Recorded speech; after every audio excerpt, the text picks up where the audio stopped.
अस्सलाम वालेकुम, welcome to eat and enjoy new vlog. आज फिर धूप बहुत तेज निकली हुई थी और मौसम तो चेंज ही नहीं हो रहा। तो आज फिर मैं सवेरे सवेरे उठी और कॉलेज जाने के लिए रेडी हुई। यूनिफॉर्म पहना और बैग भी पैक किया। सारा कुछ तैयार करके तो मैं बैठ गई नाश्ता करने के लिए। टाइम भी काफी हो गया हुआ था।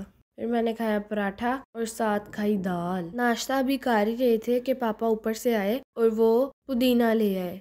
छोटा छोटा सा था, तोड़ के वही वाला ले आए थे। तो फिर गली में आया था साग वाला, तो फिर मामा ने साग लिया उससे, क्योंकि गर्मियों के बाद आज साग बनना है हमारे घर। बच्चे जा रहे थे स्कूल, मैंने सोचा मैं भी चलती हूँ कॉलेज। और ये लिया मामा ने साग। हम सबको साग बहुत ज्यादा पसंद है सिवाय मोटो के।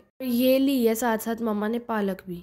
तो आज हमारे घर बनेगा साग। साग को देख के मैंने कहा चलो कॉलेज। फिर मैं चली गई कॉलेज। वापस आई तो देखा मम्मा साग काट रही थी। पहले हमने साग को ब्रिक ब्रिक काटा और फिर इसे अच्छी तरह से धो लिया। फिर हमने इसे पानी में डाल के बॉईल होने के लिए रख दिया। जब एक दो बॉईल आ गया फिर हमने इसका पानी निकाल दिया, क्योंकि इस मौसम का साग थोड़ा कड़वा बनता है, इसलिए उसका पानी हम निकाल देते हैं। फिर हमने दोबारा पानी को बॉईल किया, उसके अंदर दोबारा से साग को डाल दिया। फिर हमने इसमें सब्ज मिर्चें और नमक भी डाल दिया। फिर जब इसका बॉईल दोबारा से आ गया फिर इसे हमने लो फ्लेम पे पकाया। साग और पालक दोनों इकट्ठे बॉईल नहीं किए, क्योंकि साग का पानी उतारना था। साग को हमने दोबारा बॉईल किया था, उसके अंदर बॉईल आ गया था, इसलिए इसके अंदर हमने पालक भी डाल दी थी। नाना अबू की तबीयत 2 दिन से नहीं ठीक, वो भी उठ गए थे। उनके लिए मामा ने चाय बनाई, क्योंकि नाना अबू कह रहे थे मैंने खाना नहीं खाना, मुझे चाय बना दो। फिर मामा ने चाय के साथ साथ नाना अबू को बंद भी मंगवा के दिया और फिर नाना अबू को खिलाया। बस कोई खाने वाली चीज आ जाए। फिर सूजी आई दौड़ती हुई, मामा ने उसे भी डाला और साथ साथ कोको को भी डाला बंद। फिर दोनों ने खाया, फिर आराम नाल जाके बह गए। कोको आराम फरमा रहे थे।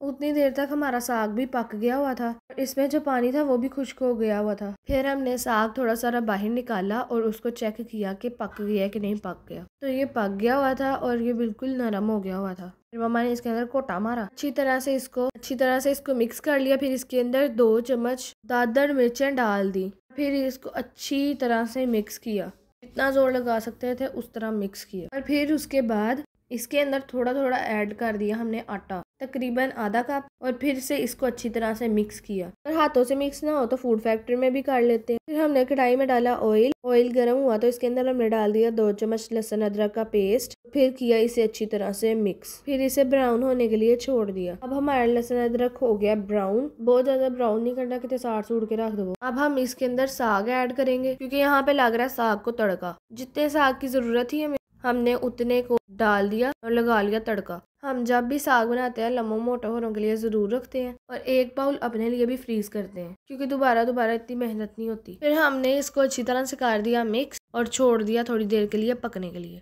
कलर तो इसका बहुत प्यारा आया था, है तो वैसे ग्रीन ही। ऊपर जो इसके ऑयल आया हुआ था वो बहुत प्यारा लग रहा था, दिल कर रहा था अभी खा लूं। और यहाँ पे ये बबल्स बन रहे थे और ये पटाखे छोड़ा था, कितने तारा हाथ उतना सड़ जाए। ये हमने निकाल लिया था लम्बो मोटो लोगों के लिए साग। सॉरी, मोटा तो खाती नहीं है, लम्बो और चपाटा ही खाता है। और ये हमने बाउल में निकाल लिया था अपने लिए, जिसको हमने फ्रीज कर देना और जिस दिन जरूरत पड़ी उस दिन यूज कर लेंगे। और जिसको हमने तड़का लगाया था उसके अंदर मिर्चें थोड़ी कम थी, हमें लगी थी, इसलिए फिर हम लोगों ने और मिर्च और नमक डाल दिया और फिर से इसे पकाया। जब साग से घी अलहदा होना शुरू हो गया फिर हमें पता चल गया भाई साग पक गया। फिर हम लोगों ने साग को प्लेट में निकाला। वैसे साग के ऊपर देसी घी डाल के खाने से मजा और भी ज्यादा आता है, और साथ मकई की रोटी हो।